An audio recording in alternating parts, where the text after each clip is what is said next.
ಓಂ ನಮೋ ನಾರಾಯಣಾಯ. ಓಂ ಶ್ರೀ ಗಣೇಶಾಯ ನಮಃ. ಸರ್ವರಿಗೂ ಸುಸ್ವಾಗತ. ಈ ದಿನ ನಾವು ಜನ್ಮಕುಂಡಲಿಯಲ್ಲಿ ಧನಯೋಗವನ್ನು ಯಾವ ರೀತಿಯಾಗಿ ಕಂಡುಹಿಡಿಯಬಹುದು ಅನ್ನೋದನ್ನು ನಾವು ತಿಳ್ಕೊಳ್ಳೋಣ. ಧನಯೋಗ ಅಂದರೆ ಏನು? ಜನ್ಮಕುಂಡಲಿಯಲ್ಲಿ 2ನೇ ಭಾವವನ್ನು ಧನಭಾವ ಅಂತ ಕರಿತೇವೆ, ಹಾಗೂ 11ನೇ ಭಾವವನ್ನು ಲಾಭಸ್ಥಾನ ಅಂತ ಕರಿತೇವೆ. ಈ 2 ಹಾಗೂ 11ನೇ ಭಾವಗಳಿಗೆ ಲಕ್ಷ್ಮೀ ಸ್ಥಾನವಾದ ತ್ರಿಕೋಣ ಭಾವಗಳ ಸಂಬಂಧ ಉಂಟಾದಾಗ ಧನಪ್ರಾಪ್ತಿಯ ಯೋಗ ರೂಪುಗೊಳ್ಳುತ್ತೆ. ಇದನ್ನೇ ನಾವು ಧನಯೋಗ ಅಂತ ಕರಿತೇವೆ. ಈ ಧನಯೋಗ ಹೇಗೆ ರೂಪುಗೊಳ್ಳುತ್ತೆ? ಈಗಾಗಲೇ ನಿಮಗೆ ತಿಳಿಸಿದ ಹಾಗೆ ಜನ್ಮಕುಂಡಲಿಯಲ್ಲಿ 2ನೇ ಭಾವ ಧನಸ್ಥಾನ ಮತ್ತು 11ನೇ ಭಾವವನ್ನು ಲಾಭಸ್ಥಾನ ಅಂತ ಹೇಳ್ತೇವೆ. ಈ 2 ಭಾವಗಳು ಧನಪ್ರಾಪ್ತಿಯ ಬಗ್ಗೆ ತಿಳಿಸುತ್ತೆ.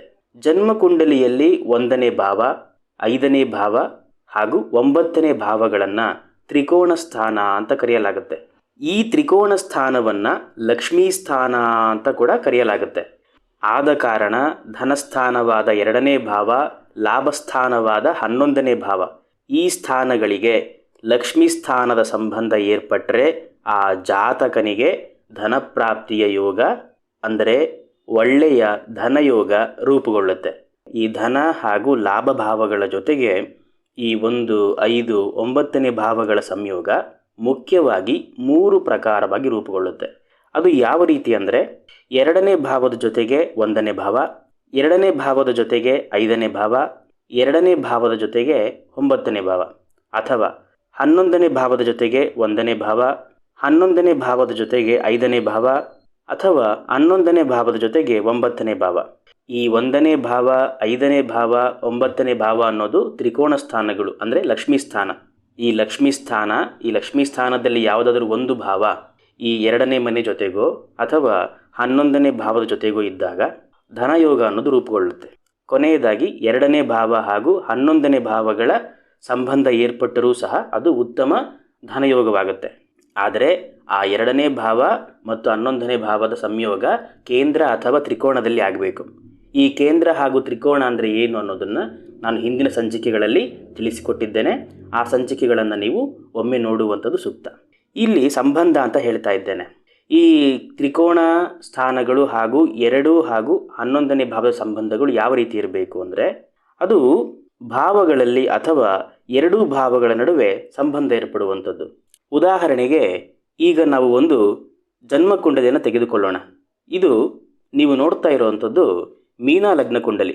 ಮೊದಲನೇ ಪ್ರಕರಣದಲ್ಲಿ ಒಂದು ವೇಳೆ ಲಗ್ನೇಶನಾದ ಗುರುವು 2ನೇ ಮನೆಯಲ್ಲಿ ಕುಳಿತಾಗ, ಅಥವಾ 2ನೇ ಪ್ರಕರಣದಲ್ಲಿ ಒಂದು ವೇಳೆ ಲಗ್ನೇಶನಾದ ಗುರುವು ಹಾಗೂ 2ನೇ ಮನೆಯ ಅಧಿಪತಿಯಾದ ಮಂಗಳ ಜನ್ಮಕುಂಡಲಿಯಲ್ಲಿ ಎಲ್ಲಾದರೂ ಒಟ್ಟಿಗೆ ಕುಳಿತಾಗ, ಎಲ್ಲಾದರೂ ಅಂದರೆ ತ್ರಿಕೋಣ ಭಾವದಲ್ಲಿ ಅಥವಾ ಕೇಂದ್ರ ಭಾವದಲ್ಲಿ ಕುಂಡಲಿಯಲ್ಲಿ ಧನಯೋಗ ನಿರ್ಮಾಣವಾಗುತ್ತೆ. ಧನಯೋಗವನ್ನು ನಿರ್ಮಾಣ ಮಾಡುವ ಗ್ರಹ ಜನ್ಮಕುಂಡಲಿಯಲ್ಲಿ ಕೇಂದ್ರ ಸ್ಥಾನ ಅಥವಾ ತ್ರಿಕೋಣ ಸ್ಥಾನ 2ನೇ ಮನೆಯಲ್ಲಿ ಅಥವಾ 11ನೇ ಮನೆಯಲ್ಲಿ ಕುಳಿತಿದ್ರೆ ಅದು ಒಳ್ಳೆಯ ಧನಯೋಗವಾಗಿರುತ್ತೆ. ಈಗ ನಾವೊಂದು ಪ್ರಯೋಗವನ್ನು ಮಾಡೋಣ ಒಂದು ಜನ್ಮಕುಂಡಲಿಯ ಮೇಲೆ. ಈಗ ಈ ಧನಯೋಗದ ನಿಯಮವನ್ನು ಒಂದು ಜನ್ಮಕುಂಡಲಿಯ ಮೇಲೆ ನಾವು ಪ್ರಯೋಗಿಸಿ ನೋಡೋದಾದರೆ, ಈ ಜನ್ಮಕುಂಡಲಿಯನ್ನು ಗಮನಿಸಿ.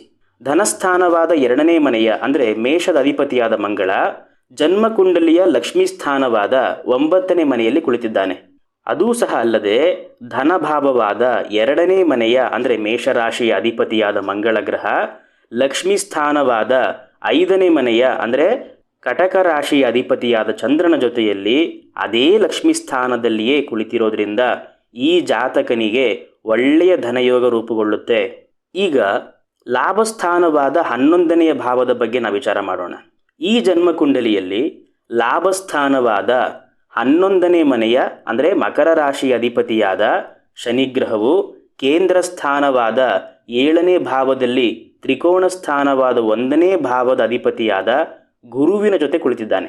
ಇಲ್ಲಿಯೂ ಸಹ ಬಹಳ ಸುಂದರವಾದ ಧನಯೋಗ ರೂಪುಗೊಂಡಿರೋದನ್ನು ನಾವು ಕಾಣಬಹುದು.